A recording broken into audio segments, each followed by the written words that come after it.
Assalamualaikum warahmatullahi wabarakatuh. Hari ini kita akan mempelajari tentang penelitian sejarah.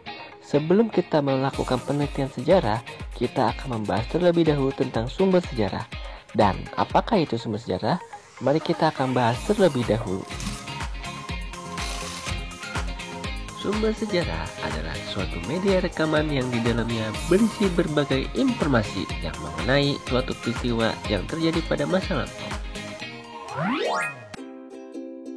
Yang pertama, menurut sifatnya terbagi menjadi dua, yaitu sumber primer dan sumber sekunder. Sumber primer yaitu kesaksian langsung para pelaku peristiwa sejarah. Contohnya, naskah asli proklamasi dan prasasti. Selanjutnya yaitu sumber sekunder. Dikatakan sebagai sumber sekunder apabila sumber ataupun sumber mendapatkan informasi dari orang lain atau sumber primer. Salah satu contohnya itu ada laporan penelitian dan buku. Sumber sejarah berdasarkan bentuknya terbagi menjadi 5, yaitu sumber tertulis, sumber lisan, sumber benda, sumber visual, dan sumber audiovisual. Yang pertama, sumber tertulis, yaitu keterangan tertulis yang berkaitan dengan peristiwa sejarah. Contohnya, laporan, surat kabar atau koran, catatan harian, dan autobiografi. Kedua, yaitu sumber lisan, yaitu informasi yang disampaikan secara lisan oleh saksi sejarah.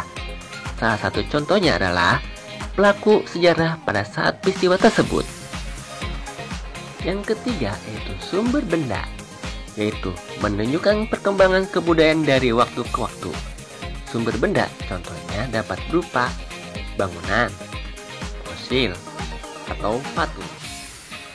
Yang keempat yaitu sumber visual, yaitu sumber yang berupa gambar. Contohnya ada foto, sketsa, ornamen, atau lukisan. Yang kelima itu sumber audio visual, yaitu sumber berupa suara dan gambar. Contohnya film dokumenter sejarah, berita mengenai peristiwa sejarah, atau video dokumentasi. Selanjutnya, bagaimana klasifikasi sumber sejarah berdasarkan urutan penyampaiannya? Ternyata sumber sejarah berdasarkan urutan penyampaiannya terbagi menjadi 3, yaitu sumber primer, sumber sekunder, dan sumber tersier. Pertama adalah sumber primer, yaitu kesaksian langsung para pelaku peristiwa sejarah. Yang kedua, sumber sekunder, yaitu kesaksian dari seseorang yang tidak terlibat langsung dalam peristiwa sejarah. Yang ketiga, sumber tersier, berupa buku-buku sejarah yang disusun berdasarkan laporan penelitian para ahli sejarah. Terima kasih atas pembelajaran hari ini. Semoga ilmu yang kalian dapat bermanfaat dan sampai jumpa kembali di lain waktu. Terima kasih.